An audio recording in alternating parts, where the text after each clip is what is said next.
YouTube မှာ content creator လုပ်တဲ့သူတွေတချင်းတွေတင်ပြီး copyright ပြီးသွားရင်ဘယ်လိုပြင်ရတယ်လဲအဲ့ဒါလည်းကျွန်တော်ဒီဗီဒီယိုမှာရှင်းပြပါမယ်အခုဆိုရင်ဒါကျွန်တော်ရဲ့ဒေါက်တာရဲဆိုတဲ့ channel မှာကျွန်တော်ဗီဒီယိုလေးတင်ထားတယ်ပေါ့နော်တင်နေဆိုရင်ကျွန်တော်တို့ YouTube ဒါ studio ဆိုတာရှိပါတယ်အဲ့ဒီ studio မှာကျွန်တော်ဝင်ကြည့်လိုက်မယ်ဆိုရင်ကျွန်တော်တို့ဒီ content ဆိုတဲ့နေရာဒီကျွန်တော်တို့ရဲ့ဒါတင်ထားသမျှဗီဒီယိုတွေကိုမြင်ရတဲ့အပိုင်းပေါ့နော်အဲ့ဒီမှာကျွန်တော်တို့ဒီမှာအကုန်တင်ထားတယ် public ဆိုတာတင်ပြီးသားတွေပါဒီမှာ restriction ဆိုတာရှိပါတယ်အဲ့ restriction မှာကျွန်တော် copyright ဆိုပြီးဒီမှာပေါ်နေပါတယ်အဲ့တော့ဒီမှာလည်း copyright တွေရှိတယ်ပေါ့နော်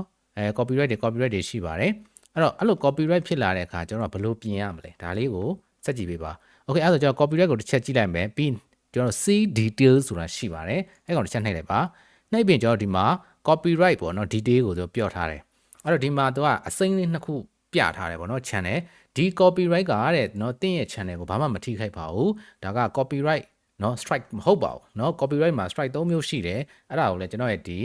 A1 class ထဲမှာသင်ပေးထားတယ် YouTube လုပ်မဲ့သူတွေအတွက်ပေါ့เนาะအဲ့တော့နောက်တစ်ချက်ကဘာလဲဆို visibility ဒီ copyright မေ့ခြင်းကြောင့်တဲ့ကိုယ့်ရဲ့ video ကိ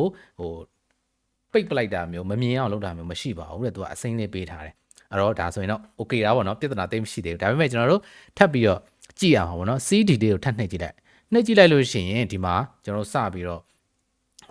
မြင်ရပြီเนาะဘယ်နေရာကတချင်းကိုမိတာလဲဆိုတော့ကျွန်တော်ဒီနေရာလေးမှာသူ highlight လေးနဲ့ပြထားတယ်အဲ့ဒီနေရာလေးကကျွန်တော် copyright မိနေတာအဲ့တော့ကျွန်တော်ဒီဗီဒီယိုထဲမှာထည့်ထားတဲ့တချင်း sound track လေးရှိအဲ့ဒါကတော့ CapCut ထဲကနေမှသုံးထားတာပါဒါကြောင့်မလို့ CapCut ဒီ copyright လွတ်တယ်လို့ကျွန်တော်မပြောချင်ဘူးYouTube မှာတင်မယ်ဆိုသတိထားရတယ် Facebook တင်လည်းသတိထားရတယ် TikTok တို့ပါလို့ဆိုရင်တော့ copyright လွတ်တာမြင်ရတယ်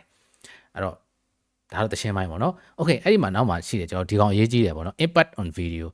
မှာ impact ဖြစ်တယ်တဲ့ဘယ်လိုလဲဆိုလို့ရှိရင်တကယ်လို့ဒါကိုကဒီ YouTube channel မှာ monetization ပွင့်လာပြီဆိုရင်တော့ဒီ video ကနေကျွန်တော်ပတ်စံမရဘူးပြောရင် monetize လုပ်လို့မရဘူးအဲ့တော့ကျွန်တော်ကဒီလိုမျိုးဟာကိုရှောင်ရှားဖို့လိုပါတယ်တကယ်ကို video တွေက view များလာပြီဆိုရင်ဗျာအဲ့ဒါပတ်စံမရအောင်ဆိုရင်ကျွန်တော်ကနှမျောစရာအဲ့တော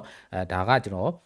်ပြင်ဖို့လိုတယ်ပေါ့နော် okay အဲ့ဆိုကျွန်တော်ဘာသွားလုပ်မလဲဆိုတော့ကျွန်တော် take action နှိပ်လိုက် take action နှိပ်ပြီးကျွန်တော်ဒီမှာ၄မျိုးရှိတယ်ပထမတစ်ခုကတော့ erase sound ပေါ့နော်တချင်းကိုဖြတ်ပလိုက်မလားနောက်တစ်ခုကကြတော့တချင်းကိုပြောင်းမလားနောက်တစ်ခါကျတော့ trim out segment ပေါ့နော်အဲ့ဒီအပိုင်းတစ်ခုလုံးကိုကျွန်တော်တို့က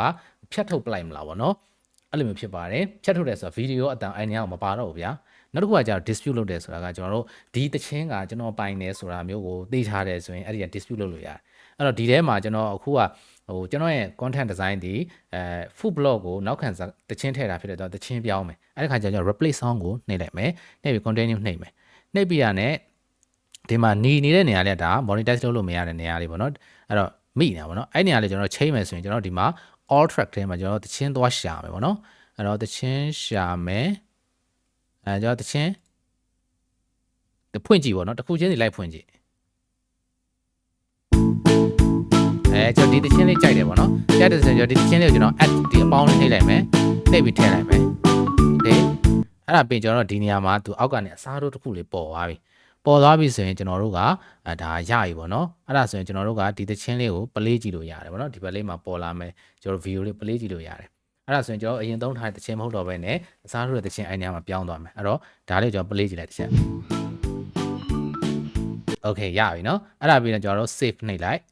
save နှိပ်ပြီးရတဲ့ကျွန်တော်တို့ဒီမှာအမှန်ကြီးလေးပေးလိုက်ပေါ့နော် I acknowledge that these changes are permanent ဒီပြောင်းလဲမှုကအသေးဖြစ်တယ်ဆိုတဲ့အကြောင်းကိုကအတည်ပြုခိုင်းတာ yes အဲ့ဆိုကျွန်တော် confirm chain လုပ်လိုက်မယ် chain လုပ်ပြီးလို့ရှိရင်တစ်ချက်ဒါစောင့်ကြည့်ပေါ့နော်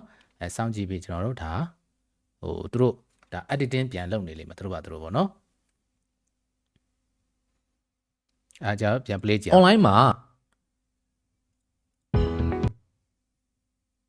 online မှာပတ်စံရှာခြင်းလို့ပဲ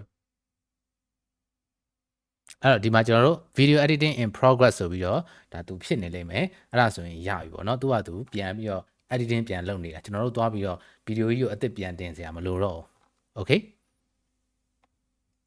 ဒါဆိုရင်ကျွန်တော်တို့ဒီမှာ checking ပေါ့နော်တခုဖြစ်နေတယ်ပေါ့နော်အဲ့ဒါပြီးရင်ရပြီပေါ့အဲ့တော့ကျွန်တော်တို့YouTube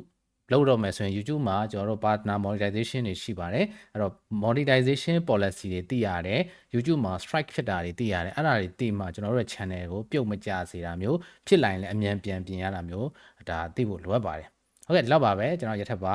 lifestyle content creator ဖြစ်ပါတယ်YouTube မှာဖြစ်ဖြစ် Facebook ပဲဖြစ်ဖြစ် TikTok ပဲဖြစ်ဖြစ် video တင်ပြီးပတ်စံရှာခြင်းလဲဆိုရင်တော့ all in one monetization သင်တန်းတွေလာဖို့ကျွန်တော်ကြံပြပြရစေဒီလောက်ပါပဲ